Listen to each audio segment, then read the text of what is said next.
байланышы бар. Бактылуулук деген эмне? Күйөөмдү канткенде ыраазы кылам. Ырыскынын берекеси эмнеде? 3 суроо берген экенсиз. Бактылуулук деп тургандар бул дүйнөдөгү бакыт азыраак ырыскка болсо да каниет.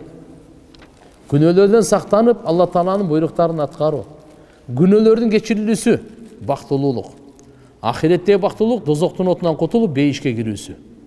Кур'анда Алла Субхана ва Таала айтат: "Фаман зухсиха анин нар ва удхила жанна фақад фаз, ва мал хаяту дуnya илля мата'ун гурур." Дозоктун отунан куткарылып бейишке киргизилген, мына ушул адам бактылуу. Күйөөм канткенде ыраазы кылам деп. Иншалла башыңыз. Пайгамбар саллаллаху алейхи ва саллям аялдардын эң мыктысы, эң жакшысы ким деди? Караганда, машалла, кубантырып турган, буйрук берсе аткарып турган, күйөөсүнө жана күйөөсүнүн мал мүлкүнө кыянат кылбаган. Мына ырыскынын берекеси эмнеде? Күнөөдөн сактанууда.